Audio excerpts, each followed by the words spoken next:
Për diskutuar për këtë temë dhe më gjërësisht, kam kënaqësinë të kem sot në studio zotin Blerin Parlaku, ekspert për turizmin dentar. Mirë se vini. Faleminderit për ftesën. Si janë sot shifra? Çfarë na tregojnë? Turizmi dentar, maturimi i këtij biznesi ka arritur në shifra për cilat ne duhet të jemi shumë krenar. Aktualisht të dhënat informale, siç e the edhe ti, për fat keq që nuk kemi një të dhënë një statistikë zyrtare në lidhje me këto shifra, por gjithmonë në bazë të intervistave që janë dhënë nga klinikat, janë vetë ofruar si thosh nga klinikat, flitet për rreth diku 80.000 pacient që kanë ardhur për vitin 2024.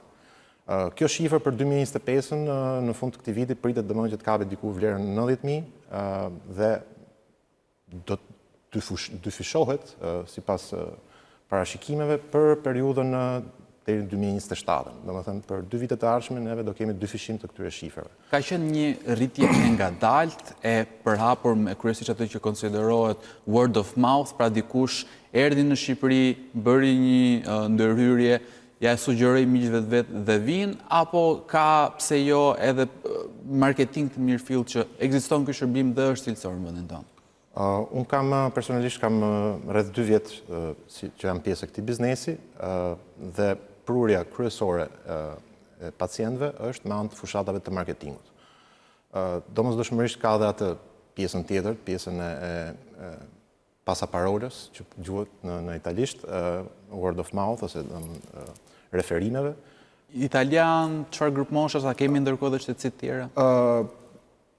Italia është tregu më i maturuar. Domethënë nga gjithë tregjet që neve kemi si target, si qëllim, si objektiv, Italia është ai që është më i maturuar për shkak edhe të ngjashmërive që kemi në mënyrën se si trajtojmë pacientët, në kultura, faktin që shumica e doktorave dhe stafit flasin gjuhën italiane, shumë prej tyre kanë mbaruar dhe masterat ose shkollat përkatëse, siç e dim kemi një nga shkollat më të mira këtu në Tiranë, domethënë që prodhon stomatolog dhe kirurg.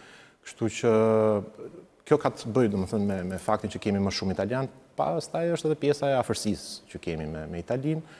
Për çdo eventualitet, qoftë në rast të një dështimi, të një implanti ose të një problematike të vogël, ato janë shumë afër dhe ndjehen shumë komfort për të ardhur në Shqipëri.